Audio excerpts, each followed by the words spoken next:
I stood silent as my own family labeled me unfit, quietly absorbing each brutal lie they painted about how I failed I. But when I walked into that courtroom, the truth exploded like a hidden landmine. Their twisted smiles collapsed, replaced by shock and fear. Because what I revealed next was something they could never bury, deny, or escape. They didn't scream at me, didn't hurl accusations or threats. They didn't even raise their voices. No, it was much quieter than that, more elegant, more devastating. A cold and surgical strike delivered with whispered lies behind courtroom smiles. They called me emotionally absent, a ghost in a mother's body. They painted a portrait so convincing even I almost believed them. My mother sitting proudly beside Gavin, nodding softly as his lawyer described my career as a dark stain. Navy commander, intelligence analyst, combat tested, now reduced to an indifferent stranger who chose missions over motherhood. My sister's eyes refused mine as she twisted the necklace I gave her, each turn cutting deeper than a knife. They said Leo needed stability. Translation: he needed anyone but me. I stayed silent not because I couldn't speak, but because words wouldn't be enough. These were people who knew exactly where to strike, exactly how to hurt.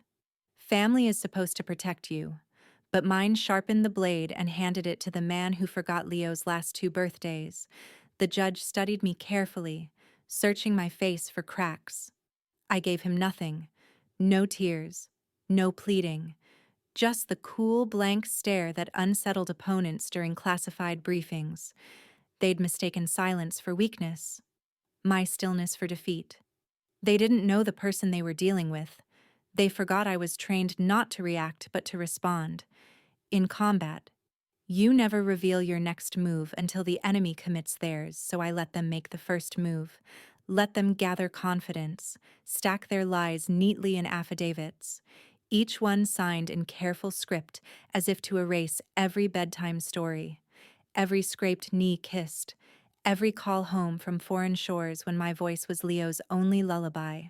I let them push further, let them think they'd already won, while they crafted their false narratives in cozy meetings behind closed doors.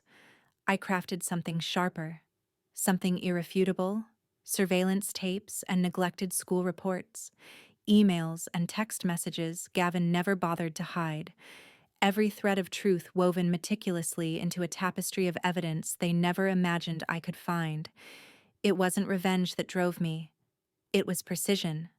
I wasn't interested in proving I was right, only in revealing they were wrong.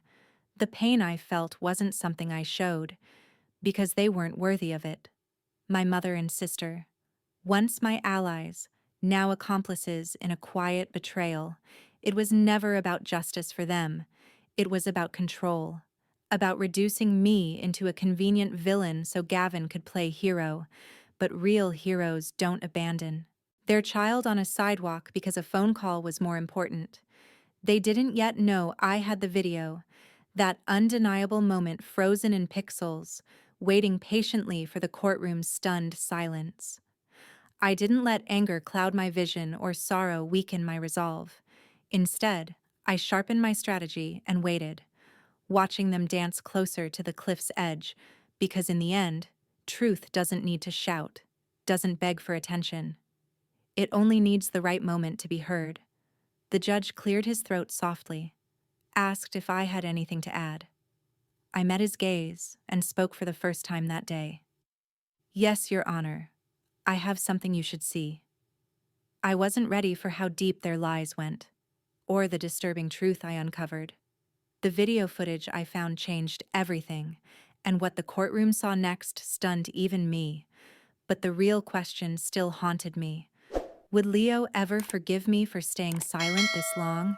The memories always come uninvited, in flashes, cold as a blade slipping through skin, sharp enough to freeze the air in my chest, forcing me to live them again like waking nightmares. Like that afternoon 3 years ago, the rain pelting the windshield as I drove too fast, gripping the steering wheel so tight my knuckles turned bone white, my breath quick, chest constricted with dread as I raced toward Leo's school, a security guard's voice still echoing in my ear. "Your husband's not answering," he said softly, awkwardly. "Leo's been waiting here alone for hours." I imagined my little boy sitting forgotten on wet concrete, sneakers soaked, face buried into knees pulled tight against his chest, and when I finally reached him, he didn't run toward me, didn't cry, didn't speak. He just stood there silent, pale as the moon, eyes wide and distant, like a child who's already learned not to expect rescue. He didn't need to say a word. The trembling of his small hand when I reached for it was enough. I didn't yell at Gavin later, didn't demand explanations he wasn't capable of giving. When I confronted him quietly in our kitchen, raindrops sliding like tears down the window pane, he wouldn't meet my eyes, kept fidgeting with his phone, repeating softly, "It's not a big deal, Maddie, he's fine." But Leo wasn't fine. He started having nightmares after that day, started wetting the bed again. His laughter stopped sounding like sunlight and started sounding forced, like a recording, like he was afraid to show too much joy in case it disappeared. Still, my mother said nothing. My sister, too, just offered careful glances, carefully measured words, but never support, never comfort. Their silence a deafening judgment that somehow I deserved this, that somehow being a woman who wore a uniform meant I'd forfeited my right to empathy. One evening soon after, Leo asked me quietly at bedtime if something was wrong with him, if maybe Dad forgot him because he wasn't good enough, and my heart cracked so deeply I almost couldn't breathe. I didn't let him see my tears, didn't let him hear my voice break as I held him tighter, told him none of this was his fault, that he was perfect, that he was loved. But as he drifted off into an uneasy sleep, his small body curled against mine, I stared into the shadows on his ceiling, knowing the damage was already done, that Gavin's carelessness, the family's cold detachment, had planted seeds of self-doubt in Leo's young mind, seeds I'd spend years trying to uproot. Every deployment after that day felt longer, harder, every goodbye sharper, every homecoming bittersweet, every birthday call from thousands of miles away, a painful reminder that I wasn't there to shield him from the quiet neglect. I kept thinking someday Gavin would change, that my mother would finally see the truth, that my sister would step in to protect the nephew she claimed to adore. But they only hardened their stories, twisted reality tighter, began calling me distant, absent, unfit, as if my pain meant nothing, as if my sacrifice wasn't enough proof of love, and every whispered lie they told pulled Leo further from me, until I was just a stranger visiting between missions, until the little boy who once reached for my hand without hesitation now hesitated, now doubted, now withdrew, until one day I understood that waiting for them to change was useless, that silence wasn't just weakness, it was betrayal, and that the truth didn't speak for itself. I would have to be the one to give it voice. But as I began collecting evidence, I uncovered a deeper betrayal I never saw coming, something far darker and more dangerous hiding just beneath their carefully constructed lies. The manila folder felt heavier in my hands than it had any right to be, like it was filled with bricks rather than paper, as I set it carefully on my desk, the muted afternoon sunlight filtering through my office blinds, tracing lines of shadow and gold across the polished oak surface. My pulse quickened slightly, not from fear, but from the gravity of what lay inside, the weight of a decision that couldn't be undone. For weeks, I'd moved quietly, carefully, beneath their radar, each subtle step invisible, each breath controlled, each emotion locked carefully behind the practiced mask of my training. I'd become a shadow in my own life, listening, watching, collecting fragments of the truth they'd tried so desperately to hide from me, fragments they didn't even realize existed. My heart pounded softly in my chest as I opened the folder slowly, deliberately, feeling the cool, air-conditioned breeze whisper across my skin. Inside, every document, every photo, every text message I'd meticulously gathered stared back at me, arranged methodically, each piece a quiet but damning indictment of Gavin's carefully maintained facade. I glanced at a photograph. Leo sitting alone in his schoolyard, eyes downcast, shoulders hunched against the wind.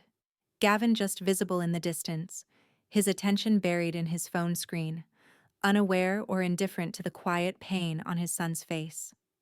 Another image captured Leo's report card, unopened, discarded carelessly on Gavin's cluttered desk amid coffee stains and neglected bills.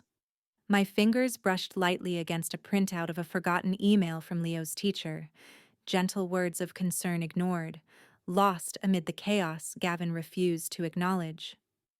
Each detail pulled at something raw inside me, a sharp tugging at the edges of wounds that had never fully healed, a reminder of every missed moment, every bedtime I'd spent miles away, whispering goodnight into a phone, hoping my voice was enough.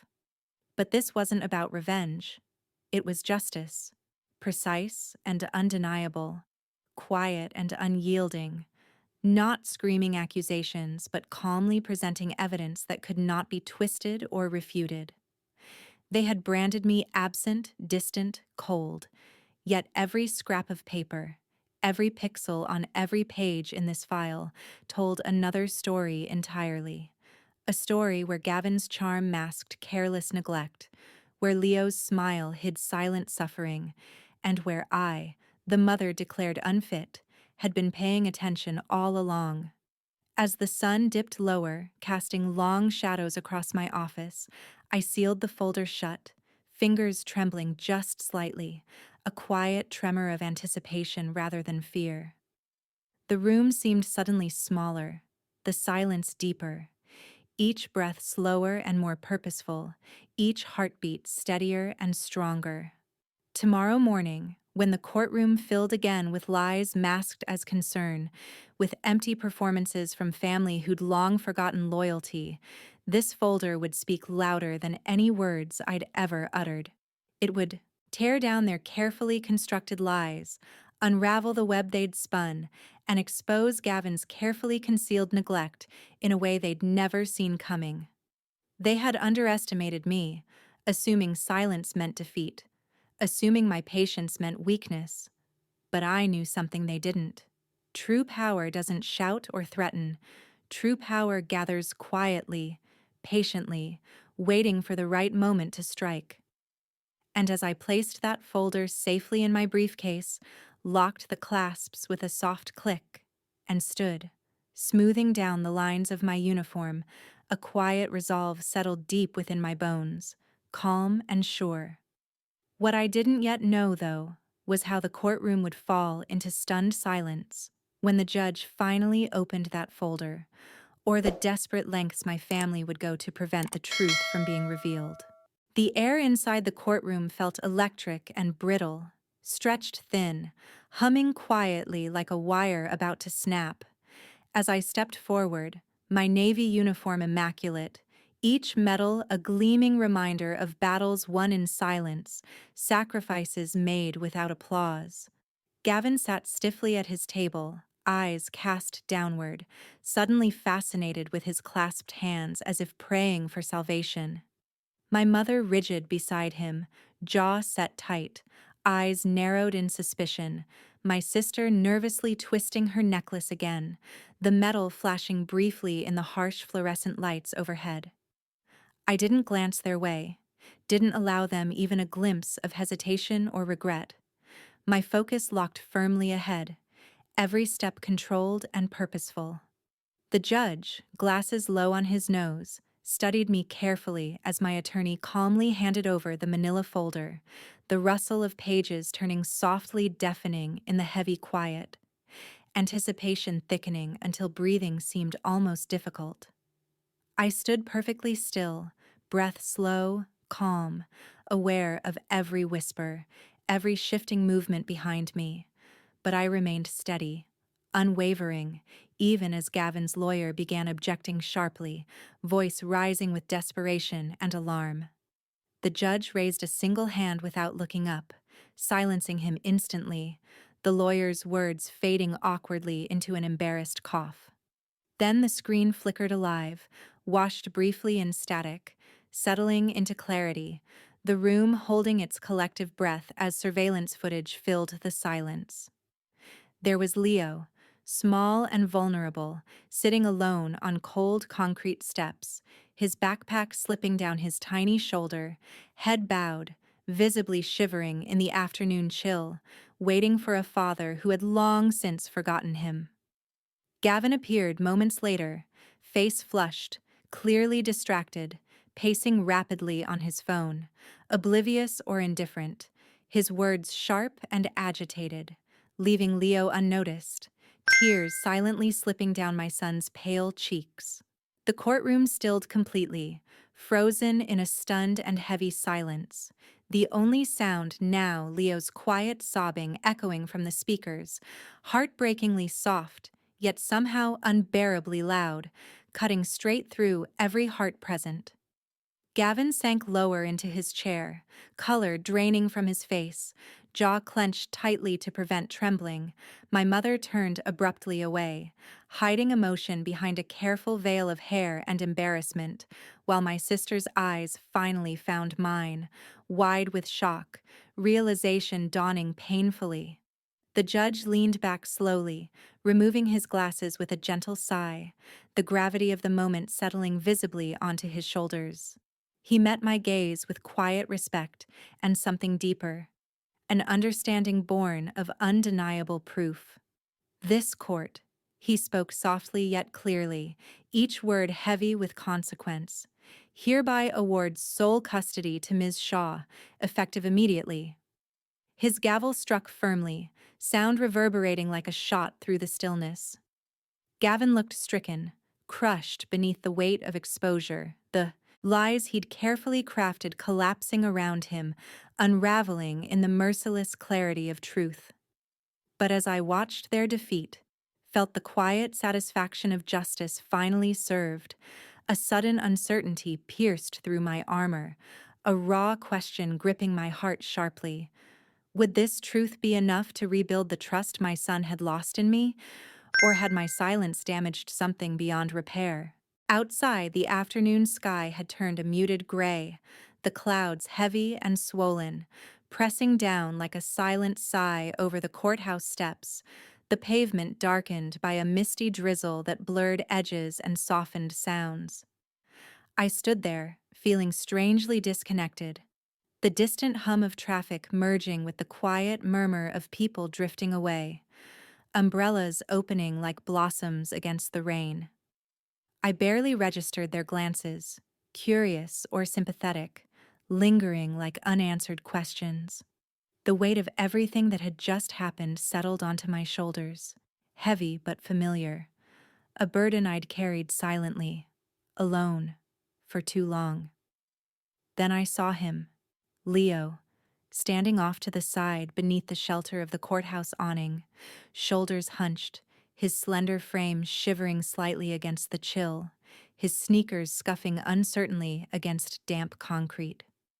My breath caught in my chest as our eyes met, something raw and fragile, flickering behind his uncertain gaze, hesitant yet yearning, a silent plea that tugged sharply, painfully at my heart. Neither of us moved at first, the air between us thick with unspoken apologies and unanswered questions, a fragile silence echoing loudly through the muted rain. My throat tightened painfully, heart beating hard enough I thought he might hear it across the distance.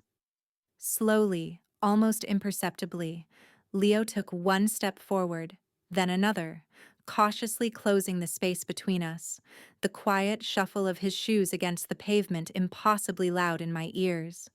His eyes never left mine, searching carefully, desperately, for reassurance, for safety, for proof I was still the mother he'd once trusted unconditionally. He hesitated briefly when he reached me, close enough now that I could see the faint tremble in his hands, the careful rise and fall of his chest as he breathed in the damp air. I didn't move, afraid even the smallest gesture might fracture this delicate moment, might push him further away. Finally, after a heartbeat that stretched painfully long, Leo reached out slowly, his small, cold fingers gently brushing against mine, tentative, fragile, before tightening firmly, holding onto me as if afraid I'd vanish. His grip was warm, solid, grounding me suddenly, powerfully, in that singular touch, his small palm nestled securely in mine, the warmth from his skin seeping quietly into my veins, thawing the icy tension that had gripped me. I exhaled slowly, shakily, feeling a quiet relief wash gently over me, flooding every wound, filling the silent spaces that had stretched between us for too long. Without words, Leo leaned softly into me, his head barely touching my shoulder, his body easing carefully, gradually, as he relaxed into the safety of my presence. I reached down, instinctively brushing back the damp hair from his forehead, my fingertips tracing lightly across the familiar curve of his temple, remembering every sleepless night, every distant phone call, every whispered lullaby I'd sung from thousands of miles away. Leo didn't speak, didn't need to, his quiet breathing steadying, calming, as he stood there beside me, a gentle reassurance that words could never fully capture. As the rain continued softly around us, the world blurred gently away, leaving only the quiet rhythm of our matched breathing, our intertwined fingers, the soft warmth where our hands met. It wasn't forgiveness yet, not fully, but in that silent touch, that hesitant step forward, lay something far more powerful and necessary: hope. Standing there, Leo's hand wrapped warmly in mine beneath the misty veil of rain, I felt the slow yet powerful shift that occurs only after the deepest storms, the quiet, healing calm that follows the chaos. Life had broken us apart in ways we never asked for, tested our bond through betrayals and silences that seemed impossible to overcome. Yet here we were, bruised but not broken, weathering storms we didn't choose but refusing to let them define our future. The world is filled with battles that never make the news, private struggles hidden behind carefully curated smiles. Ours had been fought not with loud voices or dramatic confrontations, but with quiet strength, patience, and undeniable truth. As Leo leaned closer into my side, his presence firm yet fragile, I realized the battles we endure are not always about victory in the traditional sense, but about the courage to keep standing even when the ground beneath us feels uncertain. In that quiet moment, I understood that resilience isn't the absence of hurt. It's the ability to move forward despite it, to rebuild connections that once seemed lost, piece by patient piece. We walked away from the courthouse together, our steps aligned, hearts beginning to mend. Nothing would erase what happened, but we had something far stronger, a fresh start rooted in truth, trust, and the quiet power of love restored. The true lesson from this story isn't about overcoming enemies or proving others wrong. It's about understanding that our silence and resilience can be our greatest strengths. In moments of pain or injustice, it's easy to react emotionally, to give in to anger or bitterness. But sometimes the strongest response is quiet observation, careful strategy, and waiting patiently for truth to reveal itself. Whatever struggle you might be facing today, remember this: your silence isn't weakness, and patience isn't passivity. These are powerful tools that allow you to reclaim your story and rebuild your life on your terms. Have you ever experienced a moment where staying silent and patient led you to victory or clarity? I'd love to hear your thoughts. Please share your story in the comments below. Your experience can inspire someone else who's facing their own silent battle. And if this message resonated with you, consider subscribing to our channel. Here, we share stories of resilience, strength, and quiet victories to remind us all that our most challenging experiences often lead us to our greatest growth. Let's inspire each other and continue this journey together. One click might be small, but your support tells us these stories matter, and that keeps us going. Thanks for hearing what most chose to ignore. The truth needed someone to witness it, and that someone was you.